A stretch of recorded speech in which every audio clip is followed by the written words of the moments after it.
Tonight on Curseborne, we are playing with Bridget Jeffries. Bridget, who are you and who are you playing as?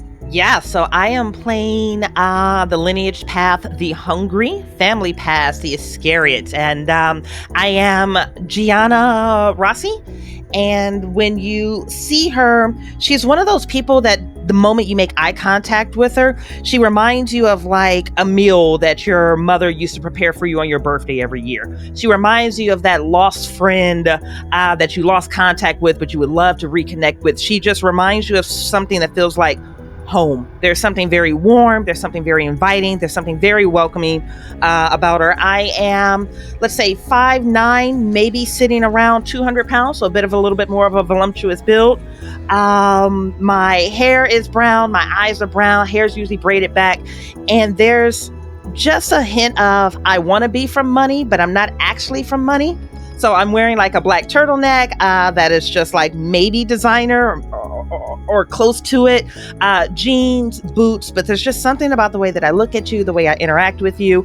There's an invitation there. The invitation could swing from I want to eat you on the spot to I want to protect you from anything. But more importantly than anything, I am a diplomat, and my job here is to be the connective tissue and the health between the players. We'll see how that goes, though. And playing Curseborne tonight, we have Athena Palmer. Athena, who are you and who are you playing as? Hi. You can call me Tammy. Everyone calls me Tammy.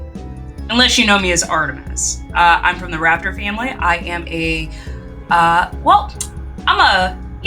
would like to think I am the best bounty hunter. The absolute best. I mean, sure, we may have lost, a foot along the way. But, we're here. We're trying to make strides to get money. I drive a great light car. I mean, it's the best car. Like, I think you could probably compare my character to Dog the Bounty Hunter. I'm extremely successful at everything that I do. So, yeah. Then there's Feathers. And playing Curseborne tonight, we have Nyla Rose. Nyla, who are you and who are you playing as? Hi everybody, I'm Nyla Rose, and tonight I'm playing as Lilith Mulgrew, a sorceress of the Network family. We deal in information, acquiring, distributing as if it were currency, and as they say, a picture is worth 1,000 words, so my area of expertise is photography. And playing Curseborne tonight, we have Laura Orton. Laura, who are you and who are you playing as? Hi, my name is Laura, and I am playing Bianca Bellavacqua, who is a sorcerer from the Premier family path. And the Premier family, the Bellavacquas in this case, are blue bloods, money, fame, wealth, and she has been tasked to recover her cousin Brandon, even though he is a useless waste of space. But if the matriarch of the family, his mother, doesn't get her precious little bambino back, there will be hell to pay for everyone. And it's true what they say, that an attack on one of us is an attack on all of us, and the family will not abide that.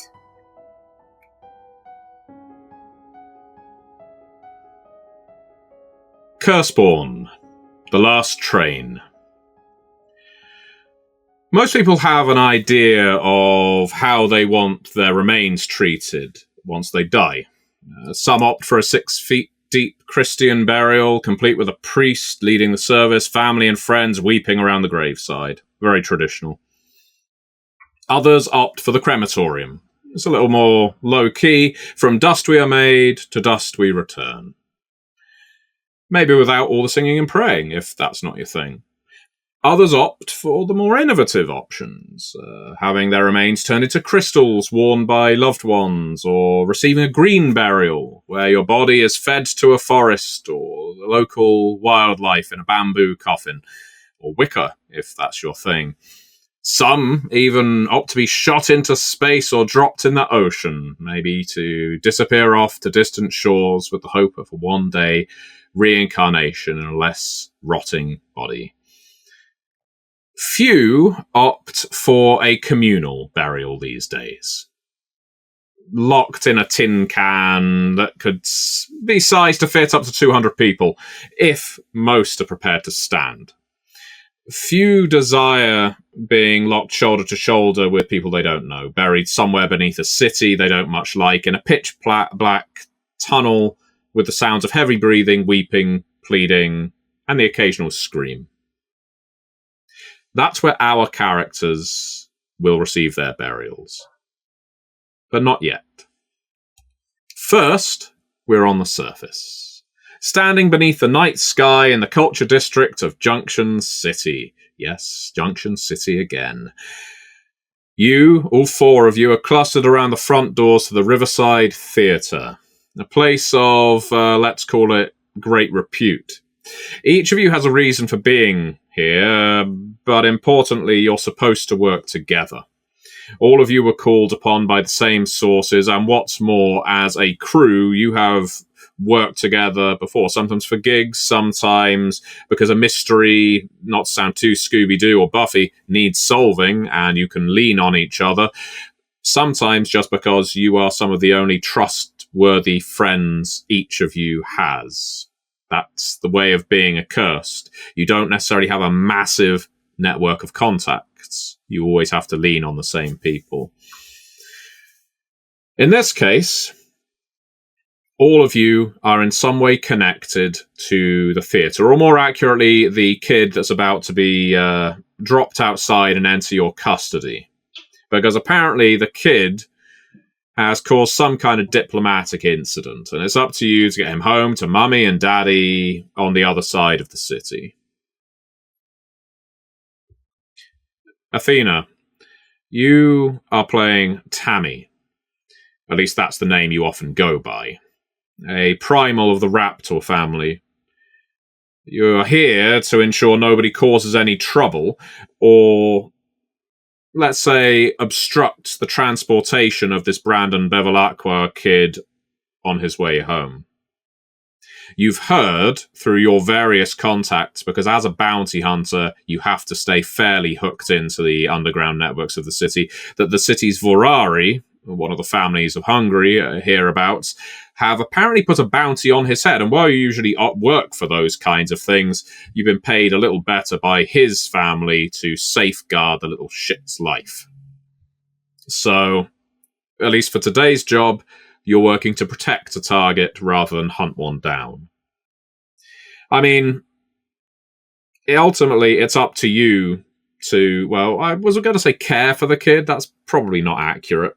But you don't necessarily care what he's done to cause this diplomatic incident. You don't necessarily care to whom he's done it. I mean, it's almost certainly connected to the Vorari if they've put a bounty on his head, but in the end, you've just got a job. And you're a professional. You know how to do a job. Now, that's not the end of our introductions. We'll go round the entire crew, and then I will pass over to the players. Because, Bridget, you are a Hungry of the Iscariot family. Your name is Gianna Rossi, and you are here on a diplomatic mission.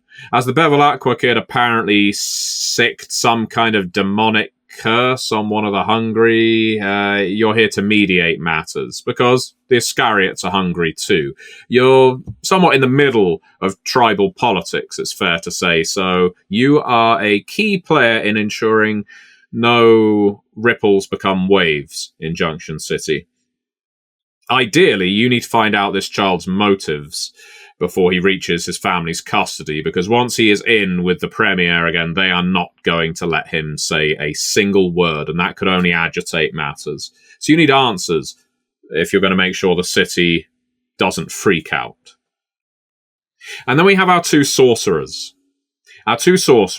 We have Laura, who is playing Bianca Bevilacqua. Yes, we have two Bevilacquas. We've got Brandon, the kid in the theatre, and we have Bianca, his cousin, a sorcerer of the Premier family.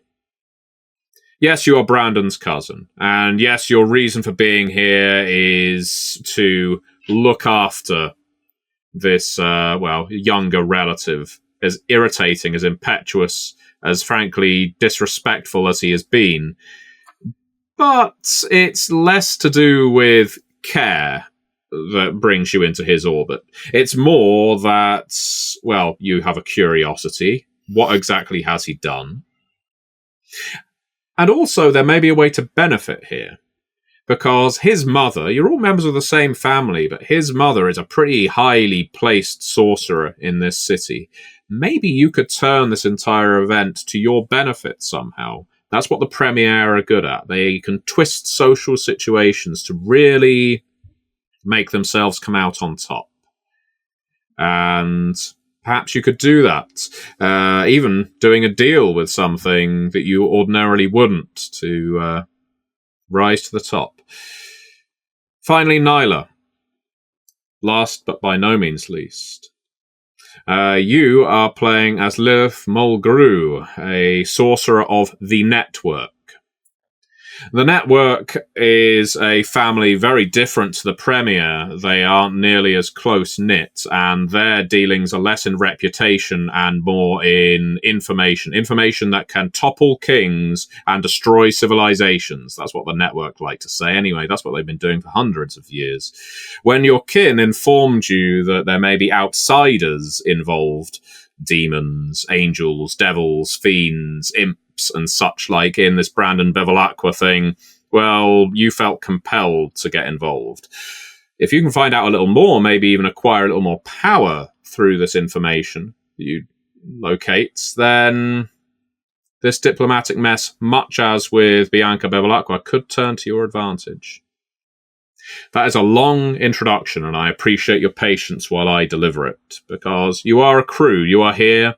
You are stood outside just as the rain starts. Right now, the doors to the theatre are locked. There are lights on inside, but it appears the show is over. You were told that Brandon would be delivered to you, but you're getting impatient. Over to the four of you. Where is he? This is taking far too long. Let's go find out. Miss Bianca, if you'll come with me, your family, that might help expedite things. Certainly. And then I am going to turn and look to Tammy. The Ferrari put that bounty out an hour ago. We may be expecting company soon.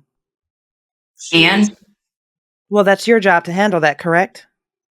Yeah, I'm here to do a job.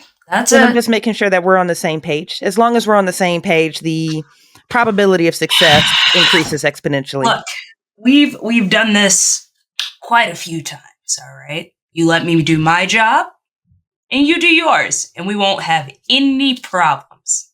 No. Understand? I don't suspect that we'll have any problems at all. Good! Yeah, because there's never any problems when you're around, right, Tammy? Never. Yeah, okay. I am absolutely perfect in what I do. I am a professional, and you guys need to stop giving me grief about the last shop, okay? That's fine. It's not my fault the little snot-nosed brat ran. Fuck kids. That's all I gotta say. We'll keep this one at least in one piece. We'll get him back to his family. That's all that matters. And then we can go our separate ways. Okay?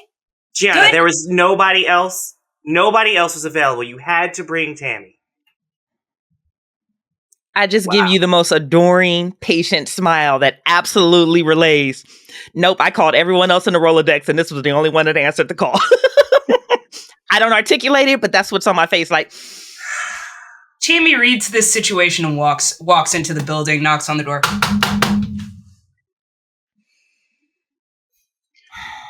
No answer comes the stern reply, rather frustratingly, because as if to echo the rudeness of the door, the rain worsens.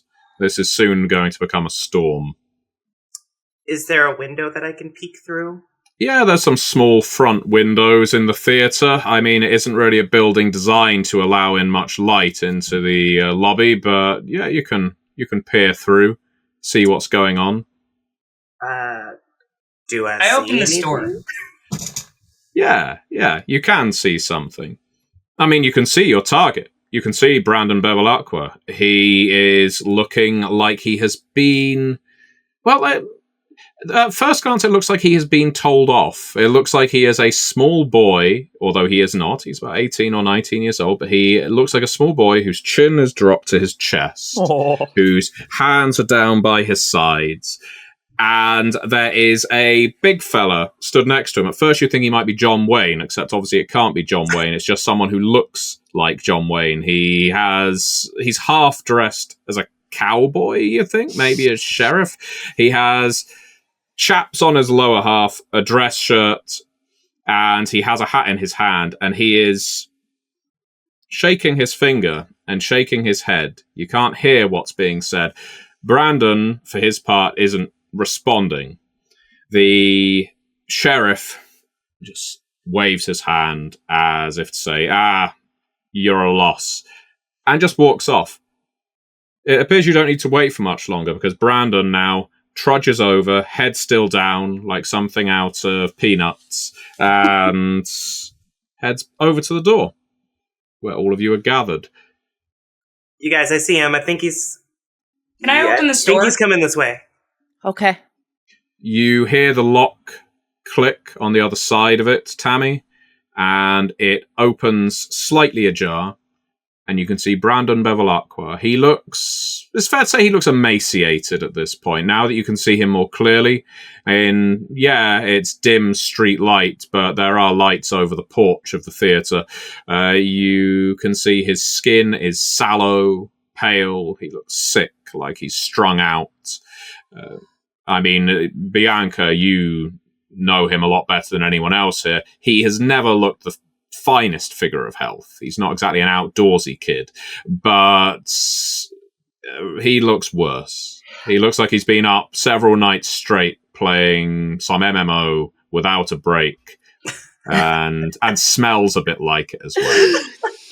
He probably has done before. This kid is completely useless. Could I do some kind of check to see, just from this preliminary assessment, if I have any idea what's happened to him? Yeah, absolutely. Let's go for a medicine and cunning if you're doing a sort of spot diagnosis. Okay, does it matter that I don't have anything in medicine? Can I still use... You can still just roll your cunning if you wish, but remember to include your curse die. Everyone starts with 1. Yes, sir. Okay. 1 success, not on the curse die.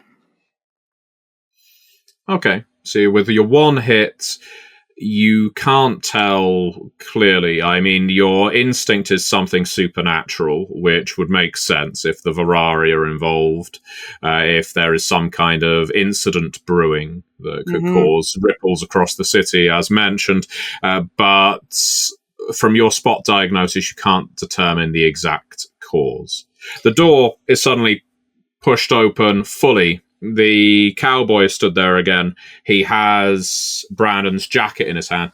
Don't you forget this now.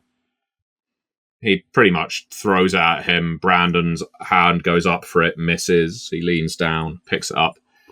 He looks at the 4 of you, shakes his head. He had a rough night. You get him home safe. What happened? I was backstage. I don't know much of anything that was going on. I'd done my bit. Everyone else is cleared out of here. And I was told, can you look after the kid for a while? There's a taxi coming to pick him up. I've got to admit, I've never seen 4 taxi drivers show up at once, but I guess that Uber app's always been a bit spotty whenever I've used it too. I would like to lean over to Brandon. Seeing that he's disheveled, kind of pale, I reach down and I'd be like, hi, Brandon. I'm Tammy. I'm here to make sure you make it home safe. This man do anything to make you angry? He looks up you in any way? He looks up at Steve, the sheriff, and looks at him blankly. No. He didn't hurt me. I didn't hurt him. I was looking after him. I'm one of the performers. Look, I'm on the poster. He points at the second row in the line of the cast. He is somewhere buried in the middle there. I want to like not even turn to him. No one was talking to you. Are All right, we're going to make sure you get home very swiftly, very easy. I need you to follow directions. I need you to do everything that we tell you to do. It's raining outside. There are people after you, and we got to get you home, buddy. Okay? Okay. Yeah. All right, I'm going to need you to put a little pep in your step, brother. You just maybe look up so you can see your surroundings, maybe. He looks up, both his eyes are bloodshot, and again, that term strung out seems appropriate here. But he nods at your words. He does lift his head, almost as if he is feeling dutiful, like a command is what he needs right now. If you leave him to his own devices, he'll probably just wander into a park somewhere and sleep under a bench. Okay, yeah. Let's put some pep in this step. I'm your good friend Tammy, and we're going to get you where you need to get. Yeah, this rain really isn't lightening up. Can we get a move on? Yeah. Just before we leave, I will look at Steve because she absolutely followed his finger to the line. So she will say, Mr. What's Steve's last name? Langstrom. Mr. Langstrom, thank you so much for taking this young boy under your custody and your protection. Ain't no thing. Don't worry about that. Do you have a point of contact where I may be able to reach you? I'll likely have some follow-up questions regarding the performance and what happened here tonight at the theater. Sure. I don't have my cards or nothing. I mean, you can call the box office. With this run, if it runs, it's supposed to go on for at least 2 months, so I'm not going no place. I understand. Thank you. As a hungry, can I look at Brandon and go like, oh yeah, that's what the fuck happened to that kid? Yeah. Okay. You can make an assessment without knowing the full detail of it. Okay. But given the rumors that are swirling around that Virari involved, it wouldn't make sense for why the Virari had put a bounty on his head, right? Because if he's just a victim of theirs. Yeah, it's not like he's running up to you and saying, I'm going to tell the world about what those evil hungry did. So Can I see into the house, like into the theater, or can I just see the lobby? Like, does anything look out of place? Or you can only see the lobby, and Steve seems to have been as good as his word. The front booths are both shuttered. You can hear a vacuum cleaner running somewhere in the building, but it appears anybody who was in the audience has long since departed, and you can't see any other crew milling around. Okay. So it looks like Steve was just dealt in the shitty end of the child-minding stick. Okay. I just take a picture of Steve, just in case. Oh, he gives you a thumbs up. Since the accursed tend to be aware of one another, is this crew aware of the accursed folk associated with the theater? Great question. Very good question. As you've had a look at the poster, I would say that there is no way you haven't heard of the, let's see if I can remember all her titles, Countessa, Baronessa, Queenessa, not in that order, Countessa, Queenessa, Baronessa, Katerina, who has received top billing next to Johnny King. It looks like at some point someone, probably Katerina, has come along and defaced the bit that says Johnny King, but you can still see his name slightly. But yeah, you know she is a Virari.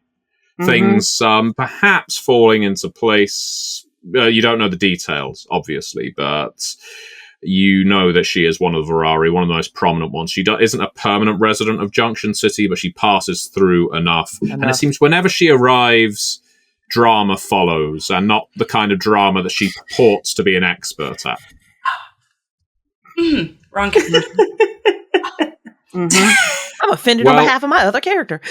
I would like to just ask at this point, you made some allusions to a job that went bad, a kid that ran off, and trouble that ensued.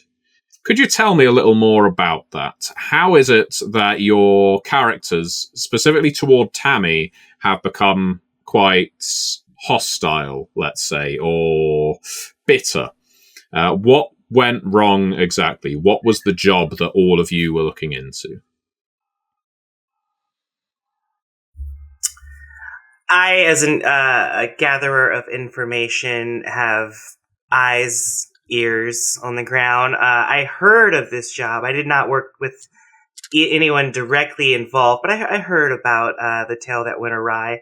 Tammy was bounty hunting, I believe, what was his name? Matthew? Was that correct? Am I remembering that correctly? Yeah, it was a kid called Matthew Jacobs. Yeah. And got a little messy. Matthew now is missing most of the toes on his left foot. That's all I gathered. It didn't seem like it was anything worth my time, but there definitely is a story there. Was there a case where there was some kind of fairy entity collecting toes? And, maybe this kid, Matthew's parents, were very anxious for his recovery, but because somehow your crew fucked it up, by the time you recovered him, he only had one toe left. We returned him. Yeah. Kids don't listen. Kids get hurt. Simple as that. He's not going to be doing much ballet anymore, but at least they got the rest of him. I need to pick up chess. The fallout was such a headache, it took a very generous donation to the father's architecture firm to get them to go away. Thank goodness you got the money. It's funny you talk about this Matthew Jacobs case with the creature from the outside, the toe collector, who was always seen as a bit of a joke. I mean, there's always strange fey creatures out there. I mean, you are, in a sense, strange fey creatures. And you will have some that are known as soul eaters, others that are kidnapping children to devour them, Pennywise style, some, that are feed off fear. And then you've got some that can jokingly be referred to at late night events as fetishists. Toe collectors, for instance, that's the kind of supervillain per se to, what's that? What do we call it? Tarantinoism or something? But then when an up and coming star in the heirs family of the Hungry, the heirs are to the Hungry what the premiers are to the Sorcerers, went missing, and they called on you, and as mentioned, due to one screw-up after another, that it seems at least two of you are putting on Tammy's head. Oh, no, all three of us are putting that on Tammy's head. That was absolutely Tammy's fault. It's not my ball fault. Drop. It was absolutely your fault, and that has been identified multiple times. It's not my fault. You guys didn't want to go through the front door. Okay. No. Tammy, you hear the I'm words. sorry, the front door was the quickest way to the kid. You guys wanted to be all stealthy and running around. Tammy. I got the kid in and out. I got the kid back to his parents. They said in any condition but alive. That's what we did. We had the diplomatic leverage to negotiate a successful release of that child. But again, your impatience and your unchecked aggression issues exacerbated the situation. Very much. Every single time you hear the phrase wanted dead or alive, and you only care about one half of that equation. All you care about is getting the money instead of actually solving the case, instead of doing things diplomatically like Bianca has said. That takes too long. Or Gianna has said. And as that was a case where it was a young member of a Hungry family who went missing and was returned. You did return him. Let's keep the positive here. You did get him back. So that caused some stir. I mean, who got to him? Who betrayed him? Was it one of the other families that led to his getting captured? You returned him. That's fine. It was seen as a one-off. Now there's this Brandon Bevilacqua related to sorcerers, and the Hungry are putting a bounty on his head. It may not be connected, but the fact is, it often seems to be the Hungry who are involved in causing trouble in Junction City. And, well, a lot of people were pointing at the premiere at the time when Matthew Jacobs went missing, because they're the kind of people that do deals with the deviant fairies, like the Toe Collector. Anything for a quick ounce of power. All that aside, something to think on. And Tammy, the chip on your shoulder is perhaps justified. You did get him back in one piece. 9 pieces were missing, but 1 piece was intact, and that was the biggest I didn't kidnap the kid. They were taking those toes regardless. Exactly. You're heading back to your vehicle. You all came here in Tammy's car. It made sense to pool your way here because the Premier live on the outskirts of the city. And you all live within a close enough radius to each other to hop in. But I would like, Tammy, for you to make a pilot and cunning roll, please. So have a look at how many dots or how many points you have in pilot and how many points you have in cunning. You're going to be rolling that many dice. One of them is going to be a curse die.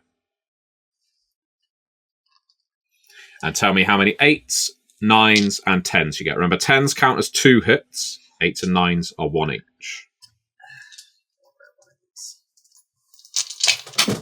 All right, we lost that one. The rainfall is rapidly becoming a downpour. This is no longer pleasant evening rain to be walking in. This is uncomfortable, saturating rain. And I do have camera equipment. Just want to remind you of that.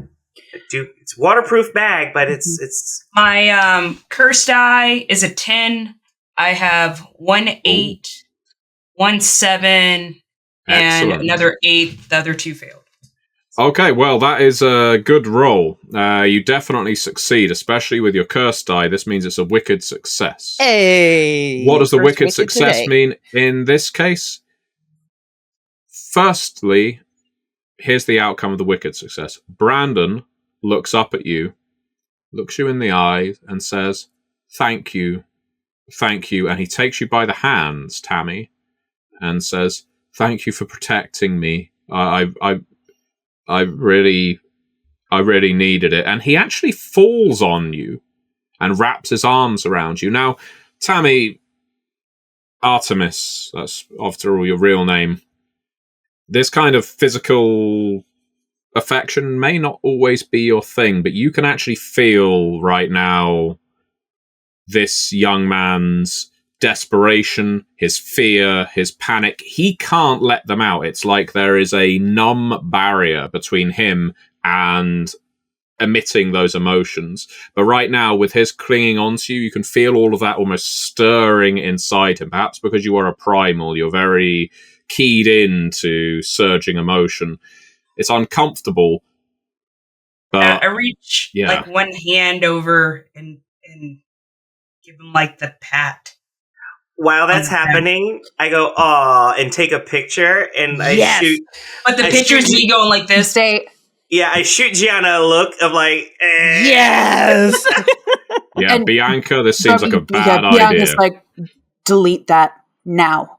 And then she's going to turn to Brandon and say, "Get up. Stop that now. Haven't you embarrassed yourself enough?" He very stiffly lets go of you, Tammy, and his arms drop back down to his sides. And now, Tammy, before you can answer, if indeed you intended to retort, the reason for my asking for a pilot plus cunning roll, it's as Brandon steps away that you are able to get a good sight of your vehicle. And you first see the rear right tire. It is slashed to ribbons, and the wheel itself is on the road. You look to the left, same story. And it does not surprise you by this point to see that the 2 front wheels are likewise sabotaged. You always carry a spare. You're always prepared, Tammy, but you don't carry 4. It's not a problem. I can deal with this. Pay for it. Pay for the damages. I'm going to take out my phone and I'm going to call my chauffeur. No, you're not going to call anyone because that would tell people where we are. And with someone after this kid right here, you don't want to alert them to where we are or where we are going. So let's just call one. He's not going to bring one of the family cars. How do you suggest then that we get somewhere safely if you don't have transport? Hey, do you see those 2 things beneath you that have those nice little beautiful shoes on them? You can use those to walk. I don't know if you know that. It's not that far. Let's go. These shoes cost more than this car. There's no way. Brandon, And I'll reach a hand out to him. Let's go on. Maybe It is ill-advised to walk the subject of a bounty in broad daylight or broad nightlight, whatever it is this evening, on the streets. Whatever is pursuing us has already compromised our transportation by slashing our tires. It's ill-advisable to pursue on foot. Can I cast a spell to disguise in some way, Brandon? That's a good question. Let's have a look at the spells you have here. So the spells you have on your sheet, I would say not, but there are ways of creating curses, essentially. So let me see if you've got a way of doing this. Yeah. It will be curse binding. I don't think that is within your skill set, I'm afraid. Now, there are definitely some characters that can do that. Sadly, Nyla, you are not playing one of them. But yeah, there are spells that allow you to shift people's appearances. Not for you, unfortunately, Lilith. Being a bounty hunter, would I have a disguise kit of sorts? Now that is probably more like it. It's not magic, and it is so like a sorcerer like Lilith to immediately think, how can I deal with this problem? I know, it's a nail, I will use a hammer. It's magic. Sometimes all it takes is a wig or a bit of makeup or, turning someone's jacket inside out. I would like to, Look, sometimes magic ain't the answer to everything, all right? And I go digging in my, jacket, and I pull out, Could we perhaps do this indoors, where the individuals that are pursuing us aren't outside with us? That's a good point. Bridget, can I ask you to make a culture and intellect roll for Gianna? Absolutely. This is your knowledge of the city, and I guess you could say the accursed politics around here, who might have done something like this. Similarly... Oh, shit. Yes. Oh, God, I'm going to take a picture of that and send that to our channel. It's 3 10s. 3 10s. Okay, well, it doesn't get much better than that. All right, I'm going to give you something very, very extra here, Bridget. Not only are you pretty sure who might have done this, you're also sure that taking the road at this point would be a death trap. Maybe not for you, but certainly for Brandon. Okay, so what you know, and unfortunately you know this as one of the hungry, so you may not want to share this, but There have always been rumors that there is a family of Blackhearts. They are a kind of hungry who operate a minicab service in Junction City. They call themselves a minicab service. They're couriers. They'll take you anywhere you want to go, or they'll bring you anything you need. Obviously, that also entails hits and runs.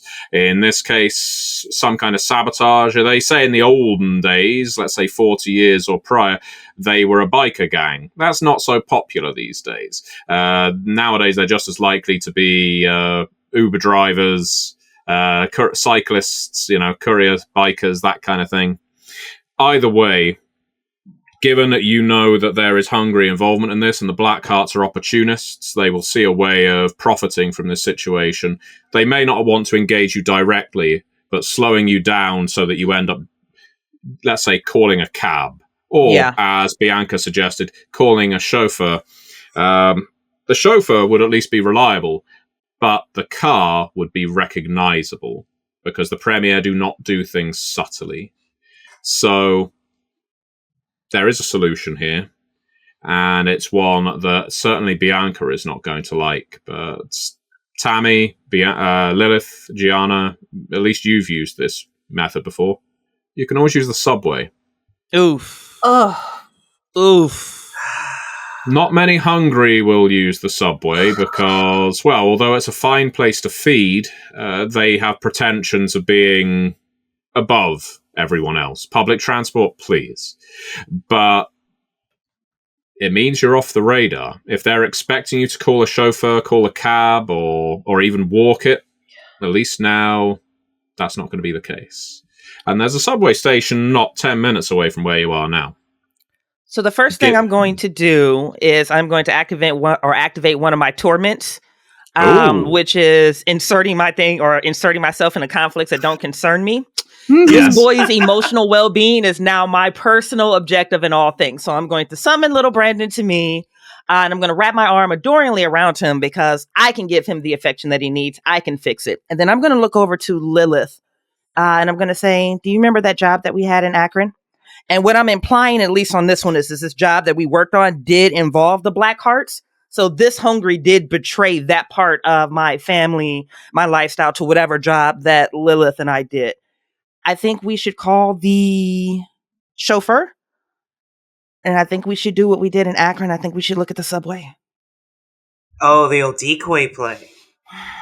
If we go back inside, Tammy is very talented with these disguise methods. We can dress the boy up. Isn't that right, baby? And I'm going to rub my face, into him, trying not to overly smell his skin. We can dress this child up. We can call the chauffeur. We can go out the back. The decoy method. That's actually really good because we're running out of options. We're running out of time. This rain is not going to let up. It's either hunker down here at this theater, which I'm sure they don't want us in there because everyone is gone at this point as I peek through the window. That's probably our best bet. Bianca, does that work for you? Tammy, thoughts? It's quicker to walk down the street. We can even go out the back door, cut a couple of corners. Like, we can still be at the house within 10 minutes. You're adding an extra 15-minute trip. Are you guys just afraid of getting your hair wet or something? No, is that what this is? Tammy, keep up. I know your little raptor brain is having a little trouble comprehending this. We're going to use a decoy so that whoever, even though Gianna, I think, has a good idea of who it is, they're going to follow that car while we go to the subway. You with us on this one? Same page? Remember the conversation we had not 15 minutes ago? No, not here. Okay, cool. All right. Fascinating that she really is as stupid as she looks. Yep, let's go right into the theater. I'm going to do everything I can to move us past that moment. Tammy, Artemis, I mean, that lands. That's not going to go over your head. It's up to you whether you show it. I'm not adverse, by the way, to a bit of PvP. If people in the crew want to start swinging fists, or in your case, claws at each other, you can, but it will interfere with your ability to do the job. I would like to... I just kind of stare at her, and I'm just like glaring at the back of her head as they kind of turn. And one of my torments that I have is that I'm an elemental fury. So when I get mad, things start to shake and thunder starts to crack. I don't want to activate this completely at this point in time, but is there a way that like I can make the theater like ground start to shake? And like lightning strikes from behind me, and it's just a silhouette of just like what I could look like versus what I look like now.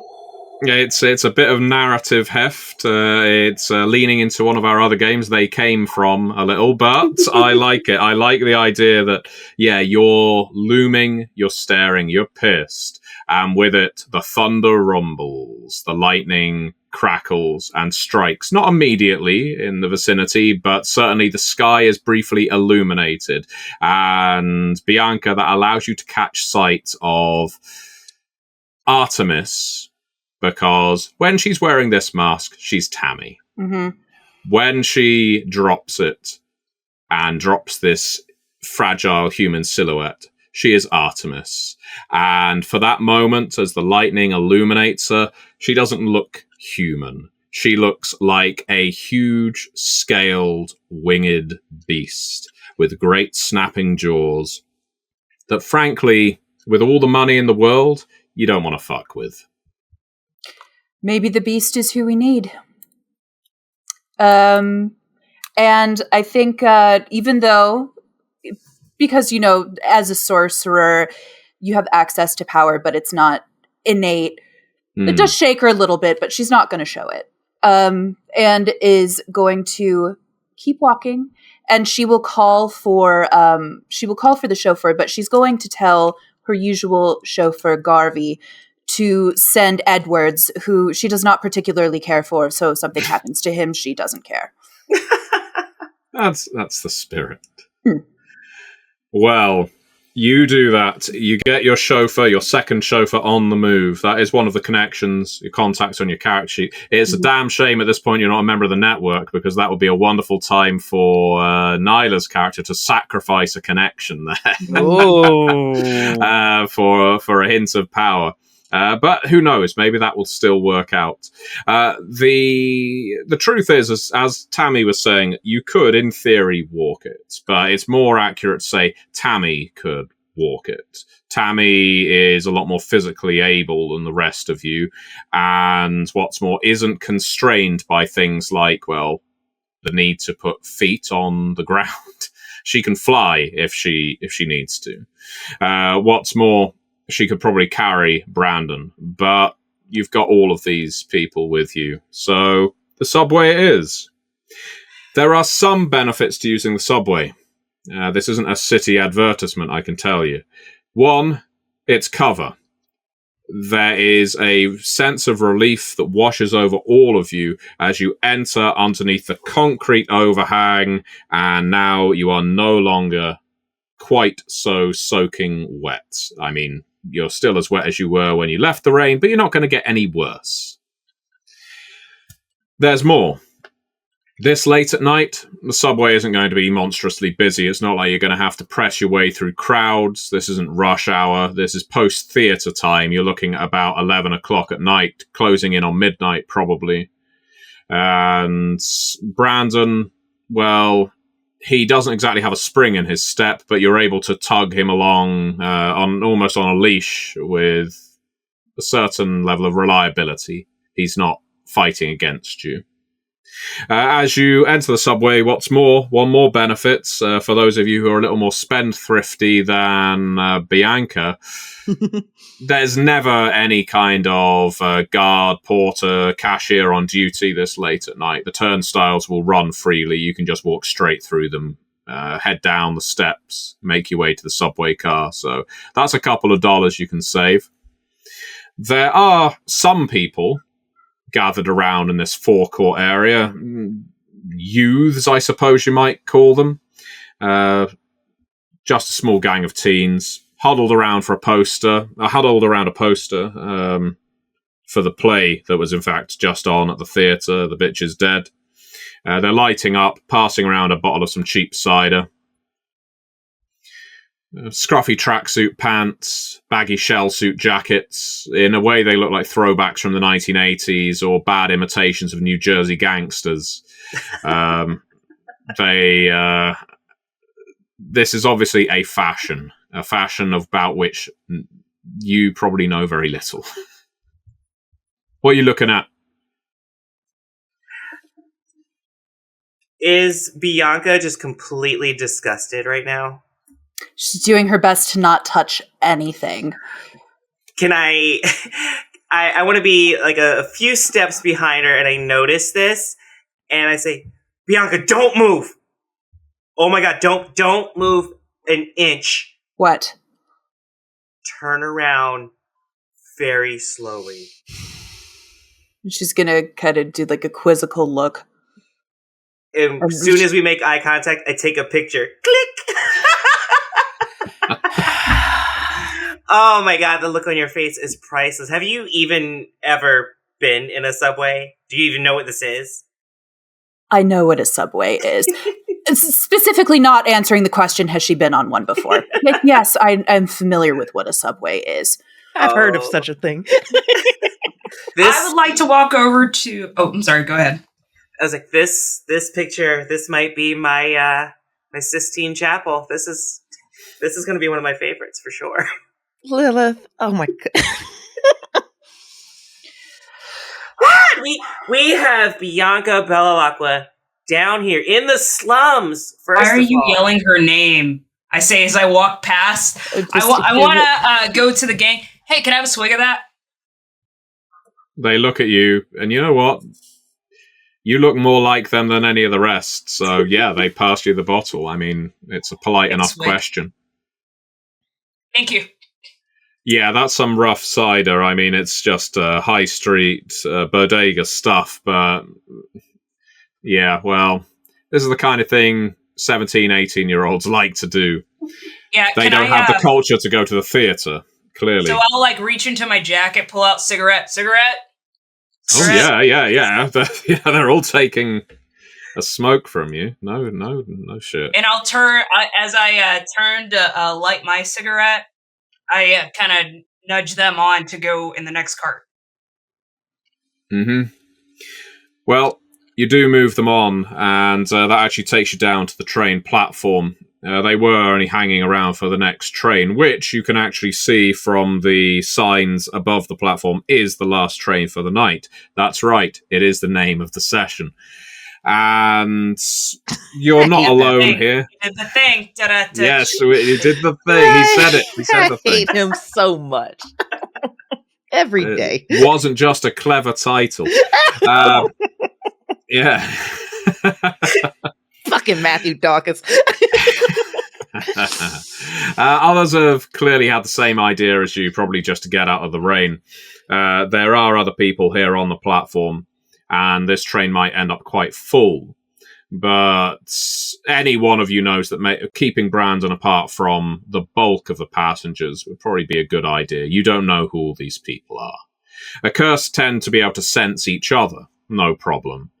But anyone could be working for anyone, and it's probably not worth the risk. And so the last train arrives. The doors open. You're in for a 20-minute train ride. Not too punishing, and what's more, you haven't even had to pay for a ticket. We were on board. I am going to look back at Lilith and say, despite her intransigence, you add light to every situation that you're in. The photo was funny. As we're boarding, Bianca's going to lean into Brandon's ear and hiss, "You are to remain silent. Do you understand me? On this ride, not a single word." And if he doesn't listen for real, she will use Born to Rule to compel him to stay quiet. Yes. I think you are going to have to, because he does have a spark of defiance. He turns his head, narrows his eyes, and says, "Don't you know who my mother is?" Oop! You. Let him know. You're lucky your mother is who she is, or you would be out on the street or probably dead, you complete imbecile. All right, let's look at Born to Rule. This is your inheritance. So I command someone to take an action on my behalf. He can make a clash. Is he also? He is not a sorcerer. Okay. He has not yet inherited or made a deal that's resulted in a curse. Maybe that's to come. But for the time being, he is just an average mortal. Mm-hmm. In fact, average is maybe too generous. He is just a weak-willed, obsessive, strange, freakish mortal. Mm-hmm. Tell us how you feel, babe. Jesus. He is the worst kind of fan. Yeah. So you are able to command this, and as it doesn't violate a bond with them, as you frankly don't have one beyond family, that inheritance is an automatic ability. Yep. So she'll continue and say, "You have been a pebble in my Jimmy Choos since the day you wriggled out of your mother. You had best behave yourself, or maybe I will discharge that stone." Well, he follows the command to stay quiet, because who wouldn't? He just stares down at his lap, probably counting shoelaces at this point. Which is probably what he'll be doing for the next 20 minutes on this train. And so you depart the station. A cigarette and pass him one. Like, yeah, you need this more than me. Yeah, you're smoking on the train. How dare you, you rule breaker. And you pass him a cigarette. He takes it between his fingers, and it never actually reaches his lips.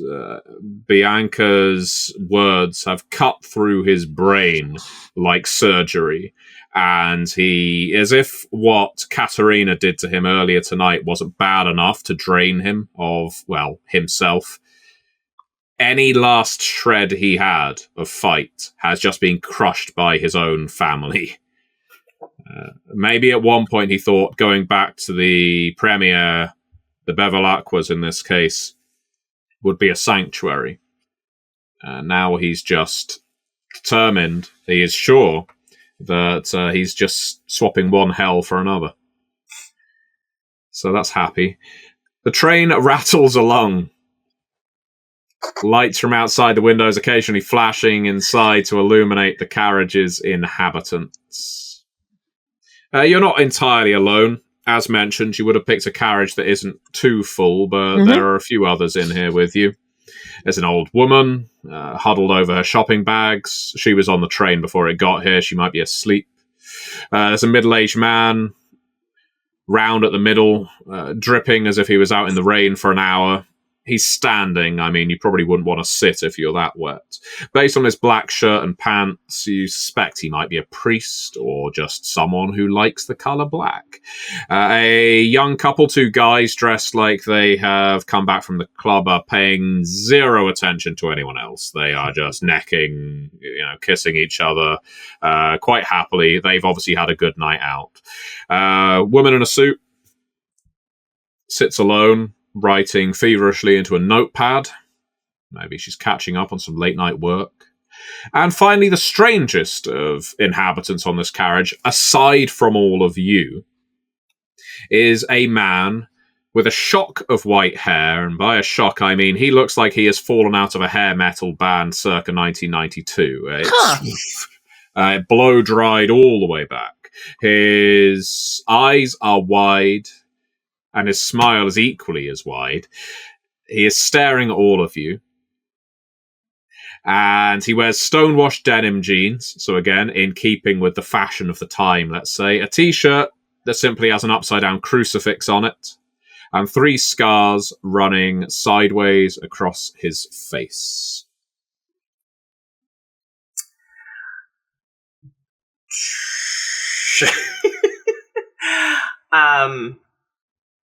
Do we sense anything as cursed, and can we pinpoint who that's coming from?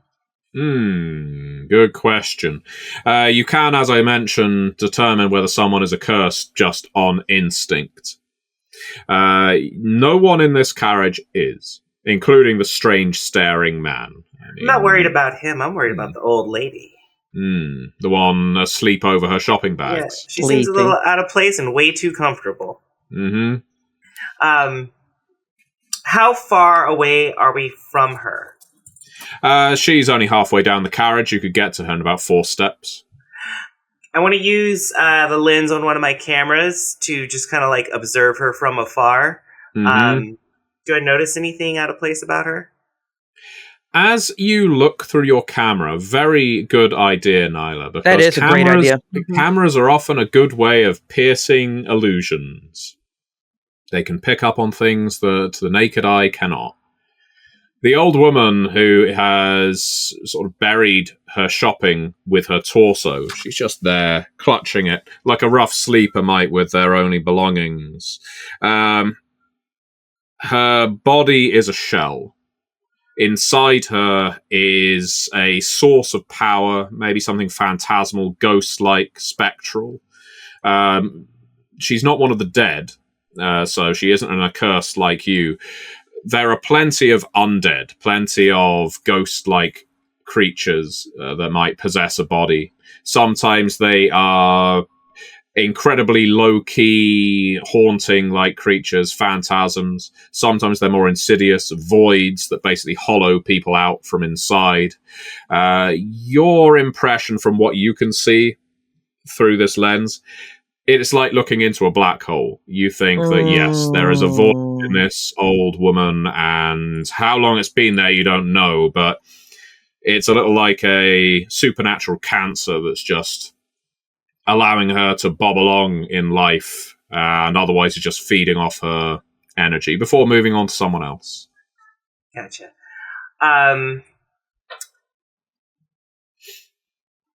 But no threat. I don't detect a threat.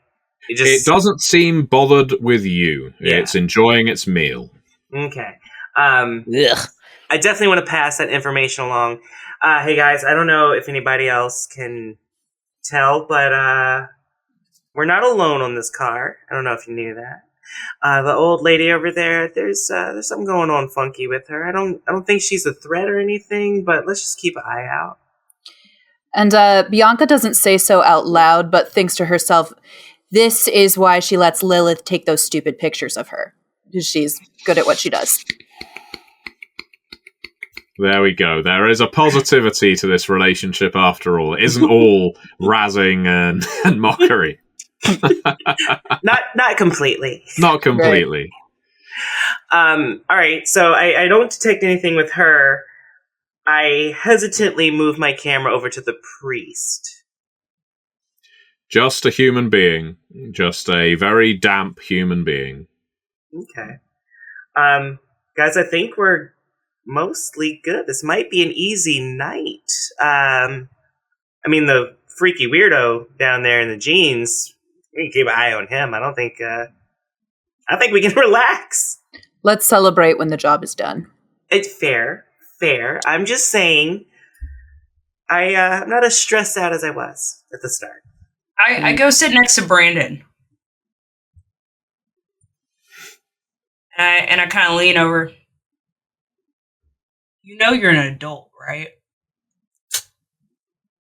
You don't have to let her talk to you like that.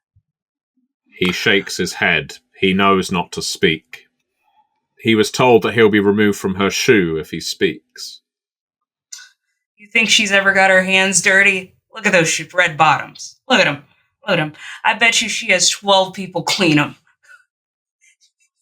That's why we couldn't walk in the rain. She's afraid of water. And I kind of chuckle over to myself, making the joke. The manic-looking individual with the white hair chuckles along with you. He's at the other end of the carriage, but as soon as you laugh, he laughs. That guy gets it. Red shoes. Nope, I hate him. I hate him a lot. I just need y'all to know I really hate that NPC. Just so everyone knows we're on the same page. I really hate him. The next stop is Hill Street Station, says the voice over the tannoy. Well, that's where you're aiming for. You've been on the train long enough. It's been pretty pain-free. If this is the best the Ferrari have got, at which point the train should be coming to a halt. You should be stopping at Hill Street Station. The train doesn't stop. Here we go. Oh? You spot something odd on Hill Street Station's platform as you whiz by. You can only make it out for a fraction of a second, yet the image is seared into every single one of your brains, almost as if you were examining a photograph. Standing alone on the station, what you could assume to be a femme-presenting human oid. Her skin pale to the point of translucent. Body oddly distended, with folds running down the sides, resembling gills where the rib cage should be. Ooh. On her face, a smile wider than that of the manic individual on the subway car. Wider than any you've ever seen on a human face. Her teeth are perfect. Just perfect teeth. Probably too many, but they're perfect. Her nails, however, are dirty. Her hair, black, greasy, and lank. In her right hand, she has a decapitated head. She is grinning at all of you as you zoom past. That was my stop, says the priest. It was your stop as well. One of the necking young men looks up. Was that Hill Street? What the fuck? And There's a crackle of static over the carriage speaker. Oh, I'm sorry. I'll let you. Yes. No, go for it, Athena.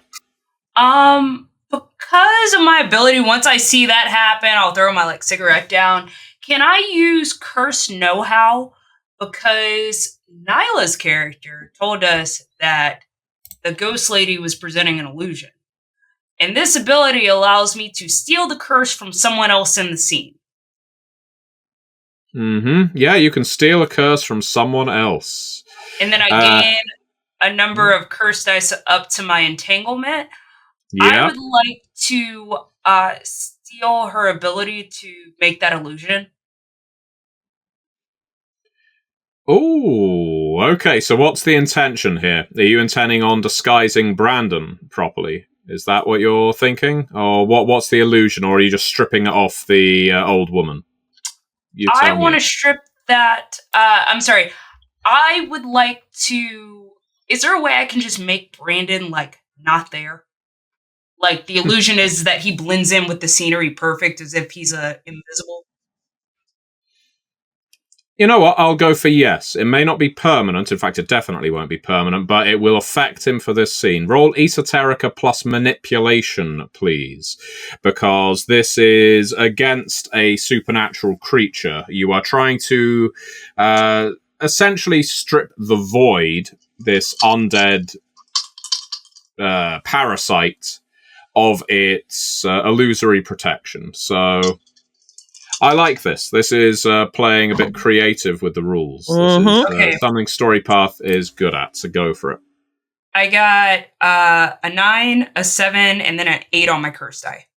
Excellent. Okay, so that is a hit outside of your curse dice and a hit with your curse dice. So that means you are actually going to gain a curse die. That's one thing. Nice. You're going to gain an additional curse die because that's what your inheritance allows you to do. This is part of the Raptor family's inheritance. They can essentially pull curses from other people.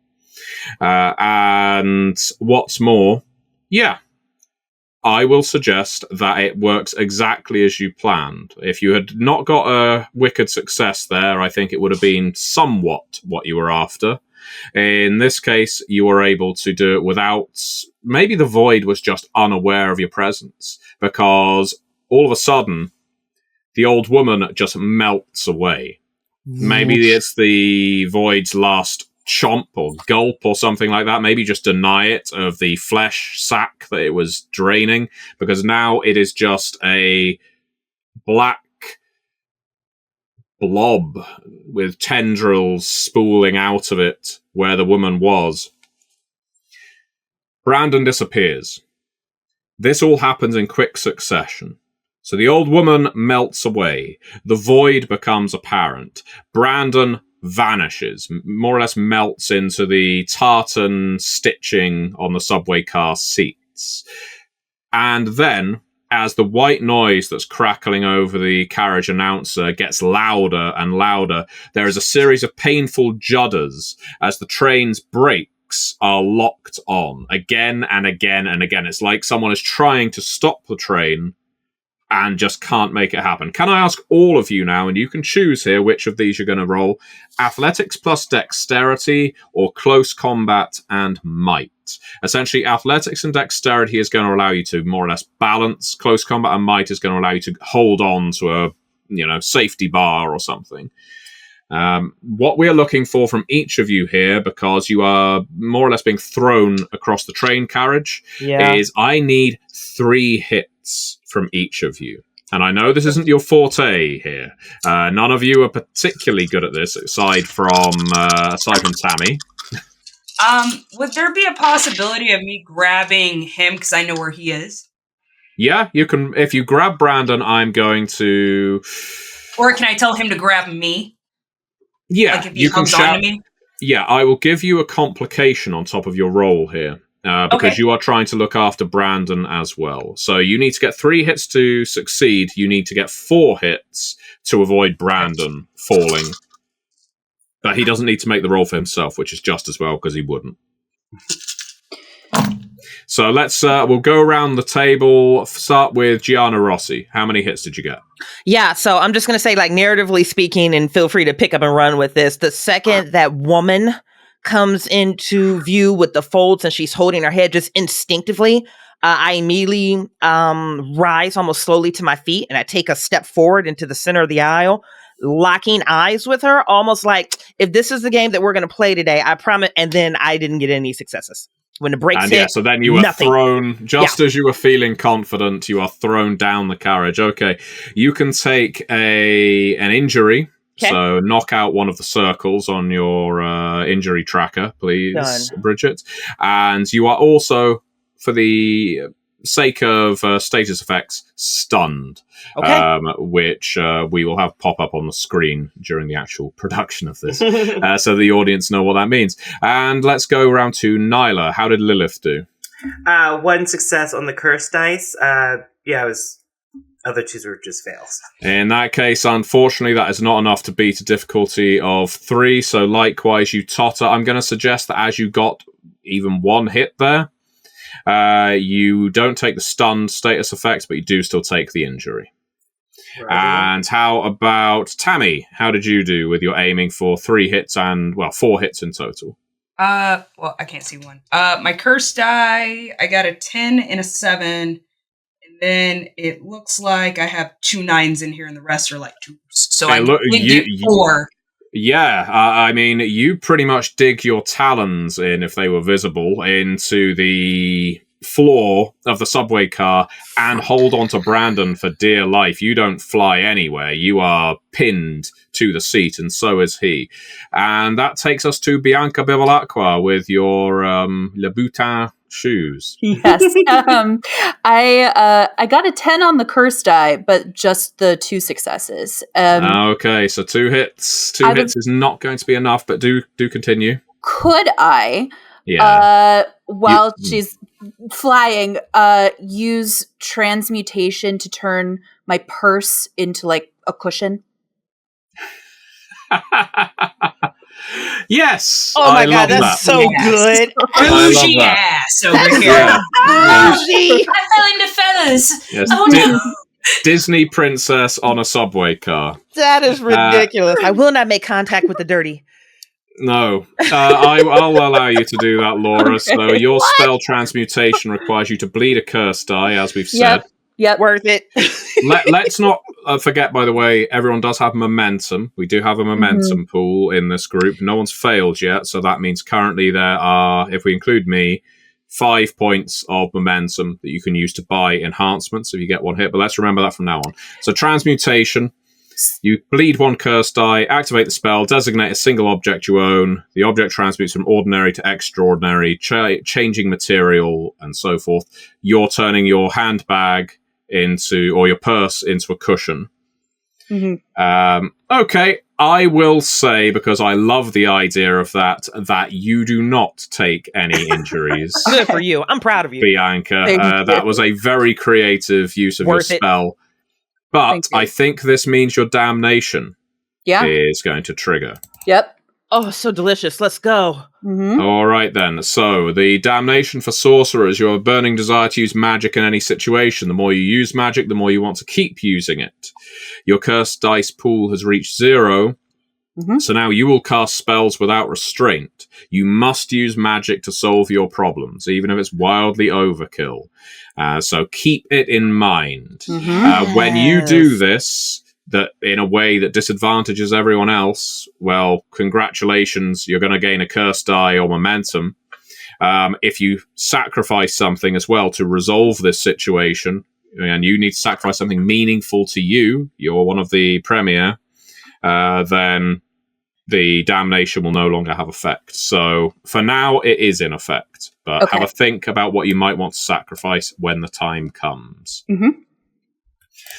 The carriage comes to a skidding halt. There's a lot of screaming. Passengers go flying, some of you among them. There's crashing into seats, into windows, into the ceiling in one case before slamming down onto the ground. About the only person who maintains any sense of composure is Tammy. And of course, while you can't see him, Brandon. The Void isn't too bothered. In fact, the Void takes this opportunity to bug the fuck out of this situation because its mask has been cleared away and it isn't much of one for conversation. But the train has stopped. It isn't just the people in your carriage that are panicking. You can see the carriage in front of you. You can see the carriage behind. There are people panicking there as well. But then the lights go out.